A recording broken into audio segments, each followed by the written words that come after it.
Subscribe করুন আমাদের channel, press the bell icon to get the latest update.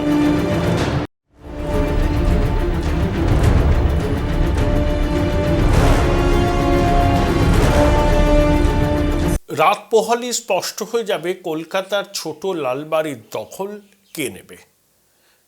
Trinamool Congress যে তৃতীয়বারের জন্য কলকাতার পুরো বোর্ড দখল করতে চলেছে তা নিয়ে কারোরই খুব একটা মনে প্রশ্ন নেই। কার্যত তৃণমূলের জয় এক প্রকার নিশ্চিত। তাহলে এই ভোটে কি কি দেখার আছে? ফলাফল প্রকাশ হয়ে যাবে 21 তারিখ মানে মঙ্গলবার বিকেলের মধ্যেই ফলাফল প্রকাশ হয়ে যাবে। কতগুলো জিনিস এই নির্বাচনের মধ্য থেকে উঠে আসবে যা আগামী দিনে রাজ্যের রাজনীতিতে খুবই ইঙ্গিতবহ হয়ে উঠতে পারে। তৃণমূল কংগ্রেস 125টি আসন পাবে না 137টি আসন পাবে, সেটা ফলাফল প্রকাশের পরে আমরা বুঝতে পারবো।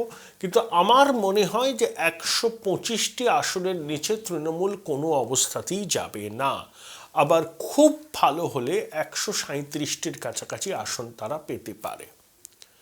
তৃণমূলের ভোট প্রাপ্তি 50% উপরেই থাকবে বলে আমার মনে হয়। বিজেপি সদ্য সমাপ্ত বিধানসভা নির্বাচনে কলকাতায় 29% মানুষের সমর্থন পেয়েছিল। সেই সমর্থন তারা ধরে রাখতে পারবে না, যদিও তাদের ভোট প্রাপ্তির শতাংশ 24-23-24% আশেপাশে থাকবে বলে আমার মনে হয়।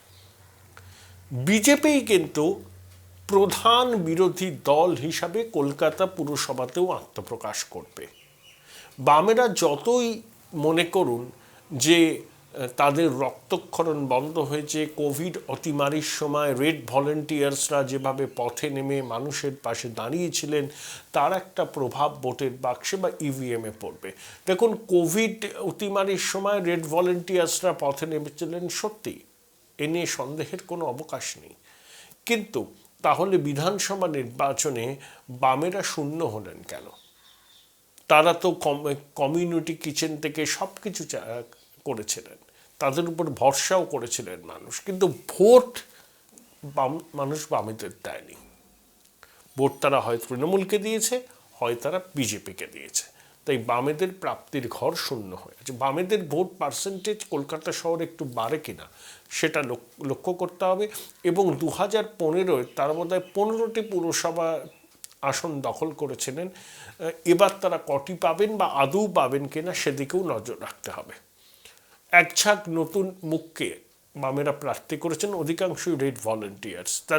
তারা নবীন উদ্যোগে নতুনভাবে মানুষের পাশে দাঁড়াবার অঙ্গীকার নিয়ে এই নির্বাচনে লড়াই করেছেন।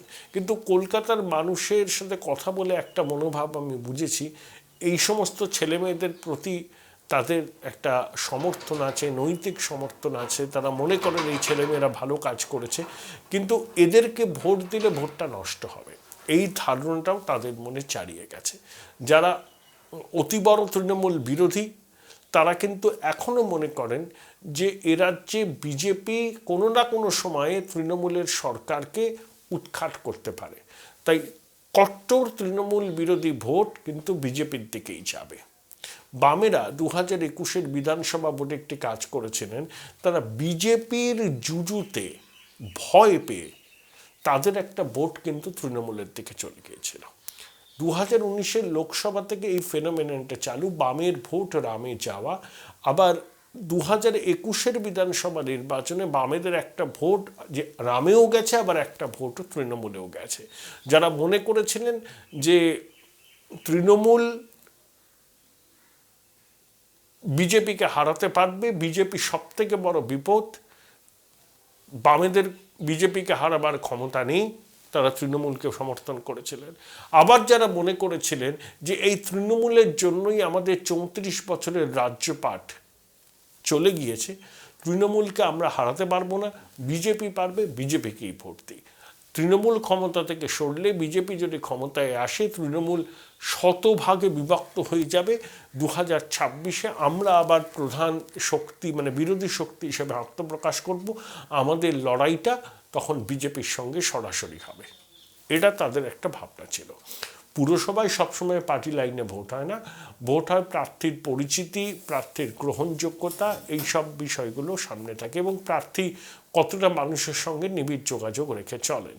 কিন্তু বামেদের দুর্ভাগ্য হলো যে নতুন প্রার্থী তারা অনেক নিয়ে এসছেন, তাদের ঝকঝকে মুখ, কোনো রকম তাদের নামের পিছনে কলঙ্ক নেই, কিন্তু এখনও বামেরা মানুষের সেই বিশ্বাসটা অর্জন করতে পারেনি যে না, they can do, they can serve our purpose, সেই বিশ্বাসটা অর্জন করতে পারেনি।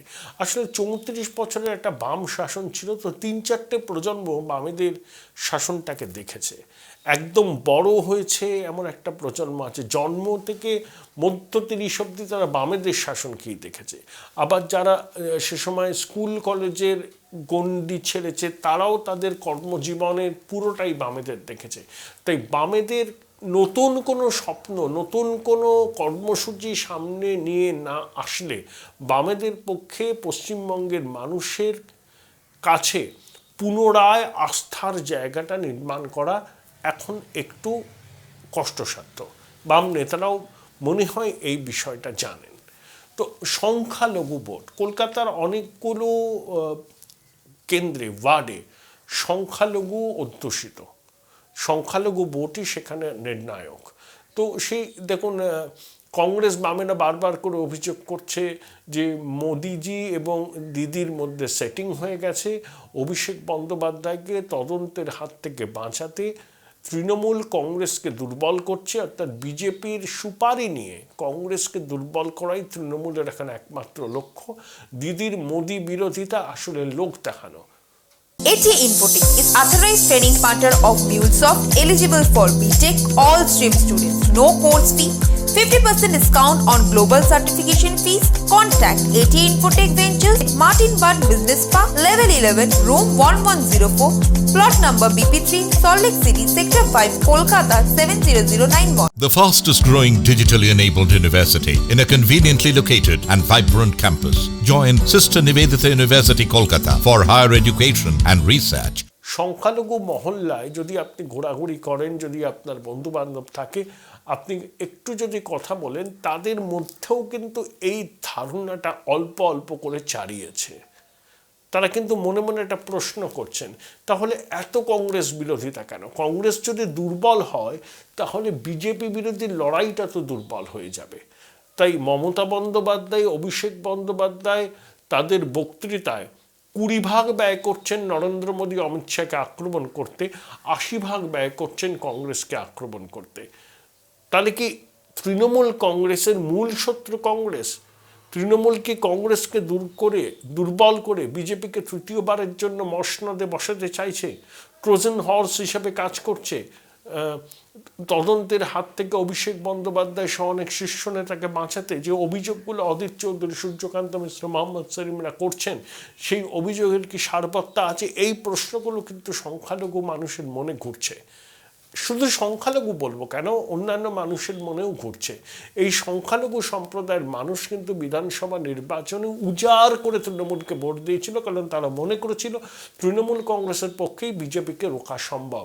যে কংগ্রেসকে আমরা বলতাম মামু কংগ্রেস, মানে মালদা, মুর্শিদাবাদ এবং 2 দিনাজপুরেই যে কংগ্রেসের অস্তিত্ব ছিল, সংখ্যালঘু অধ্যুষিত জেলা, সেই জেলাগুলোতে বাম কংগ্রেস শূন্য হয়ে গেছে। সংখ্যালঘু vote lock stock and barrel বামেদের দিকে, এই তৃণমূলের দিকে ঝুঁকে পড়েছে। সেই প্রবণতা কলকাতার পুরভোটেও কি বজায় থাকবে?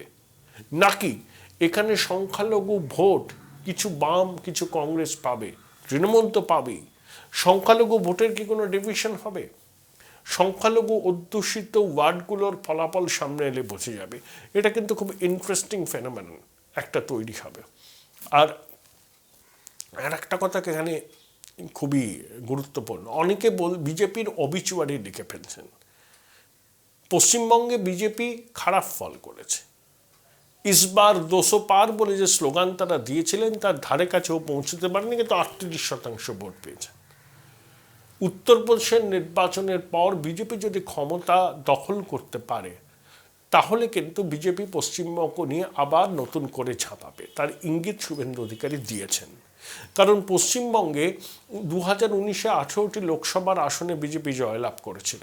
JN Rai Hospital, #1 pocket-friendly multi-speciality hospital for common people, quality and expert healthcare. JN Rai Hospital, পয়সা ও প্রাণ দুটোই বাঁচায়। কোন ফিতে জীবনের দৈর্ঘ্য মাপবেন? যদি না ভালো থাকার জাদুকাঠি আপনার মুঠোয় থাকে, শুধু দাম দিয়ে নয়, এমন অনেক কিছু আছে যার বিচার করতে হয় গুণ দিয়ে। Nature pure -17 cholesterol free rice bran oil, এতে রয়েছে এমন উপাদান যা আপনার হার্টকে রাখে সুস্থ। জীবনকে অনুভব করুন হৃদয় দিয়ে। আপনার হৃদয় সত্যিকারের বন্ধু। তাই একেবারে পশ্চিমবঙ্গকে তারা খরচের খাতায় ফেলে দেবেন এরকম ভাবা খুব ভুল। এখন তাদের মনোযোগ রয়েছে উত্তরপ্রদেশে। উত্তরপ্রদেশে ক্ষমতায় ফিরে আসার পর বিজেপি কিন্তু পশ্চিমবঙ্গের দিকে আবার মন দেবে। 2024-এর লোকসভা নির্বাচন, 21-এ বিপর্যয় হয়েছে। 21 ছিল রাজ্যে সরকার গঠনের প্রশ্ন। মমতা বন্দ্যোপাধ্যায় বিকল্প মুখ বিজেপি খাড়া করতে পারেনি। এটা রাজ্যেও হয়েছে নেতৃত্বের প্রশ্নে গণভোট। 24-এও কিন্তু দেশের সাধারণ নির্বাচন, সেটাও হবে দেশের নেতৃত্বের প্রশ্নে গণভোট। সুতরাং মোদিজির বিকল্পকে যে ভোটাররা এবার তৃণমূলকে ভোট দিয়েছে বিধানসভায়, তারা মনে করেছে তৃণমূল কংগ্রেসই রাজ্যকে ভালোভাবে চালাতে পারে। মমতা বন্দ্যোপাধ্যায়ের দীর্ঘদিনের লড়াই সংগ্রাম অভিজ্ঞতাকে তারা সমর্থন জানিয়েছেন। কিন্তু দেশের সরকার যখন নির্বাচিত করার সময় আসবে, তখন এই ভোটারদেরও একটা অংশ কিন্তু আবার বিজেপিমুখী হতে পারে। তাই অনেকে বিজেপির অবিচুয়ারি লিখে ফেলছেন। আমি কিন্তু বিজেপির অবিচুয়ারি লেখার সময় এসেছে বলে মনে করি না। কোনো রাজনৈতিক দলেরই অবিচুয়ারি লেখা যায় না। সবাই তার নিজের নিজের অস্তিত্ব নিয়ে থাকেন, কেউ ছোট হন কেউ বড় হন। 1984-তে বিজেপি দুটো ছিল, আজকে তারা 303টি আসন নিয়ে এককভাবে কেন্দ্রে সরকার চালাচ্ছে, যদিও নামে এনডিএ। তো এই সমস্ত বিষয়গুলো আছে। তো এই মুহূর্তে রাজ্য রাজনীতিতে একটা ট্রানজিশনে দাঁড়িয়ে আছে।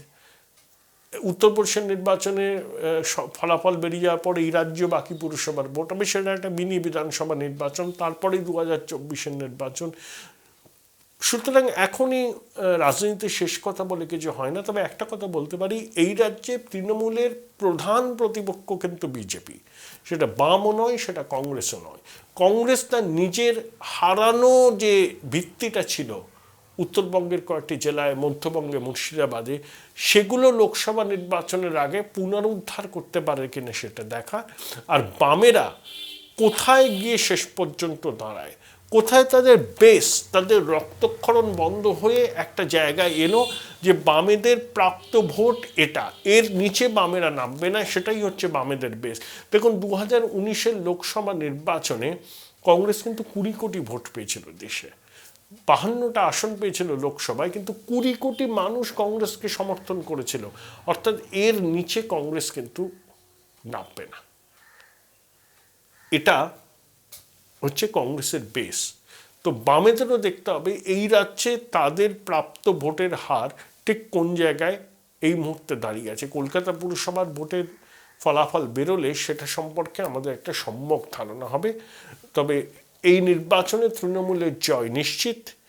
পরবর্তী মেয়র কে হবেন এটা নিয়েও জল্পনা তুঙ্গে। তবে মমতা বন্দ্যোপাধ্যায় কিছুদিন আগেই যেভাবে প্রকাশ্য সভায় ফিরহাদ হাকিমকে বলেছেন যে এই কাজগুলো বকে আছে, করতে হবে, তাহলে ইঙ্গিত একটা স্পষ্টই যে ফিরহাদ হাকিমই পরবর্তী মেয়র হচ্ছেন কলকাতায়।